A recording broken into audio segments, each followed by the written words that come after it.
All right, and we are back here on the GSMC Sports Podcast. And for the final part of the show, we are now going to do a season overview on the Minnesota Vikings and what they will have to address this offseason. Some areas that need improvement. And look, there's not really that much that they can improve on in terms of the overall roster. Now, there's one key position that there is a question mark at, which we will discuss. But overall, as a team, I mean, they got a very good defense. They had a very good defense. They had a very good offense. But there are some key positions that they do have to address, particularly the offensive line, because we saw those last couple of games, against the Lions and then in the playoffs. Sorry, again, holding back a sneeze. Against the Lions and then against the Rams in the playoffs, that offensive line was overwhelmed. And Sam Darnold, you could say he didn't play well, but that offensive line didn't do him any favors. So that is definitely something that they're going to have to address, whether it's in the draft or free agency. They actually did recently re-sign Aaron Jones.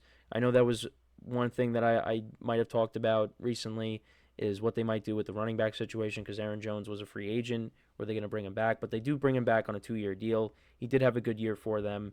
So they did address that. They got T.J. Hawkinson back late in the season.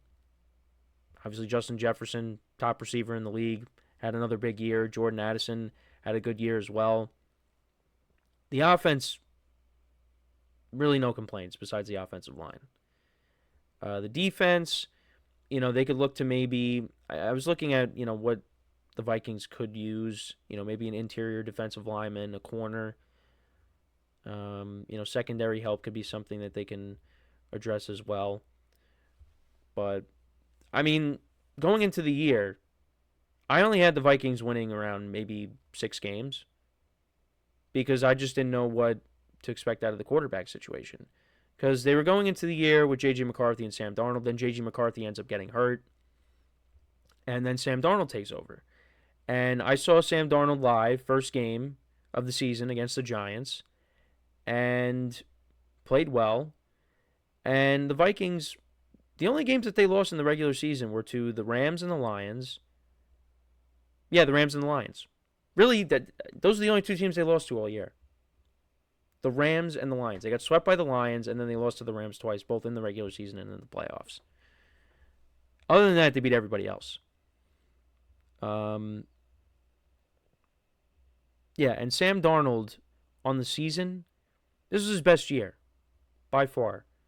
4,300 yards passing, 35 touchdowns to 12 picks. He was solid, and he's going to get paid this offseason.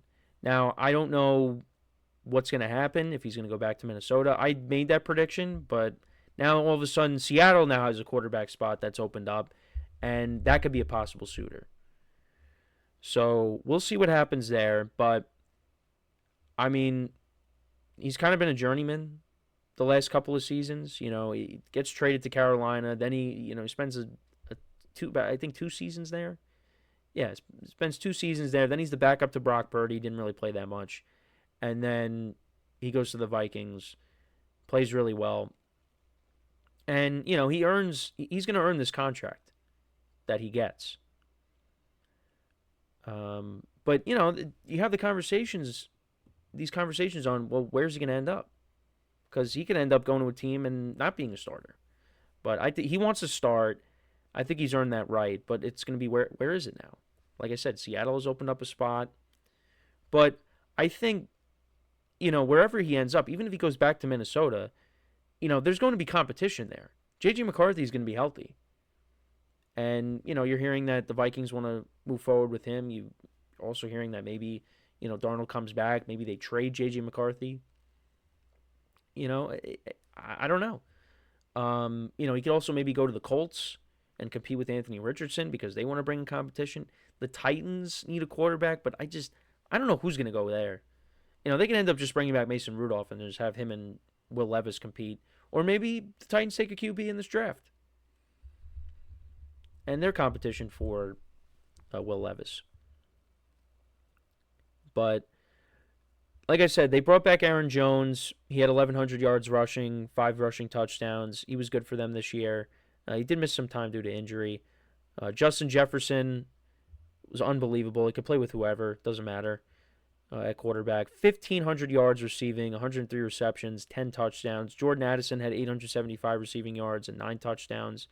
T.J. Hawkinson coming back late in the year, he had 455 receiving yards.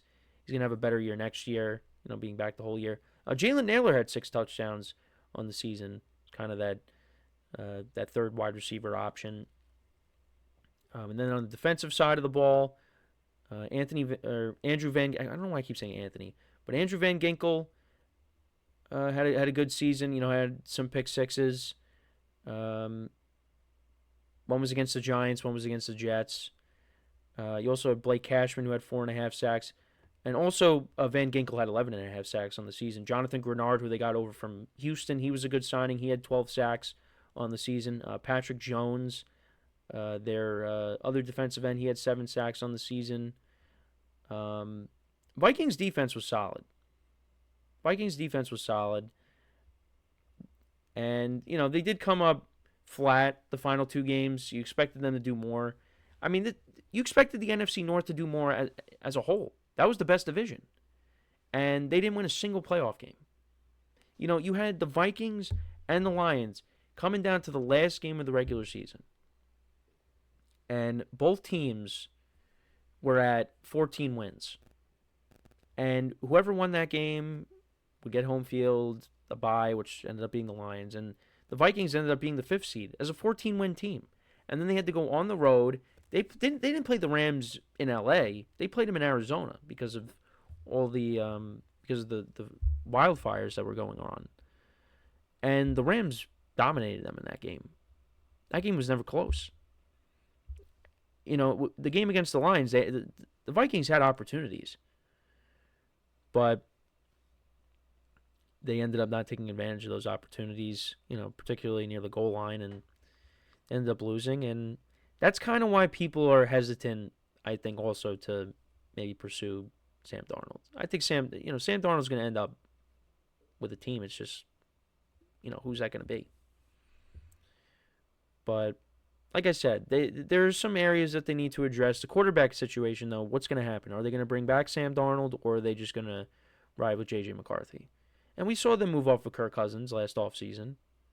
So wouldn't be surprised if they take the same course of action here and just let Sam Darnold walk, say, hey, we appreciate what you did for this team, but we're moving on with J.J. McCarthy. He's our future. I don't know. My logic is you bring back Darnold if you're able to, if the price is right, and you let J.J. McCarthy sit, and then, at some point maybe you go to him. But at the same time, is Darnold going to want that? Darnold wants to go and start. And I don't blame him for feeling that way. He had a good year. But if I'm an NFL team, I'd be hesitant to give him big money.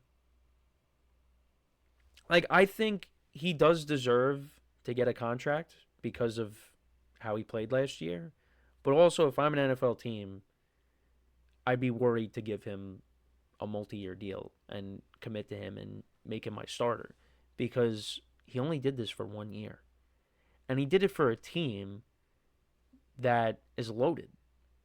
If he came back to New York and played for the Giants or the Jets, he's not doing that. He's going to regress. And yeah, you could say, well, duh, of course he is. But Sam Darnold has to be in a good situation to be successful. And he was in a very good situation. But then what happened when he got to the playoffs?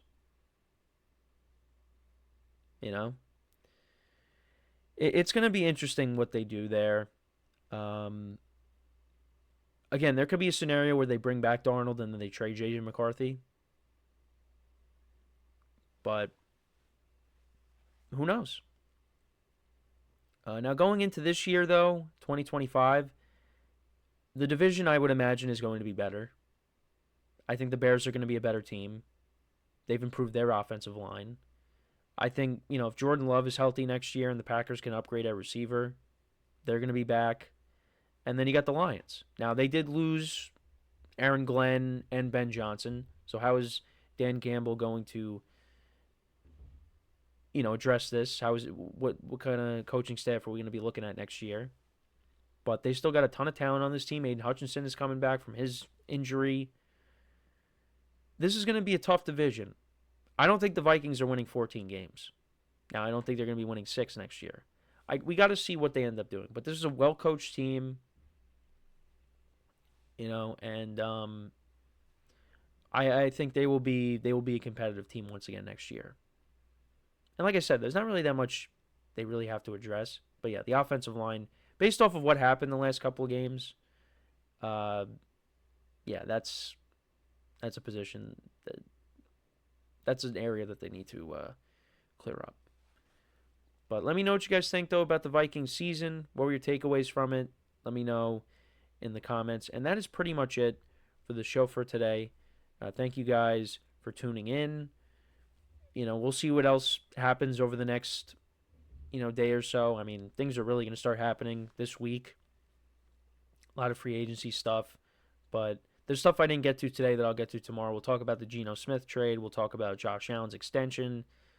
Also, we didn't get into baseball stuff, but there's some more major Yankee news, and it's not good.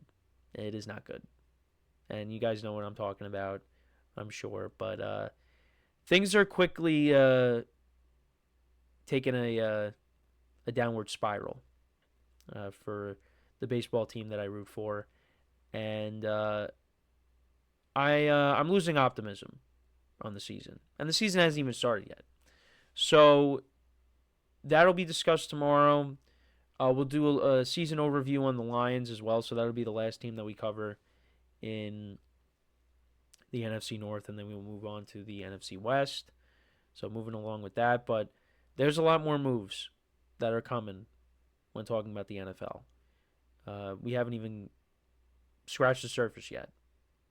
But there's stuff coming. There's going to be more trades, I would imagine, signings. There's going to be a lot happening over the next week, and we will make sure to cover all that.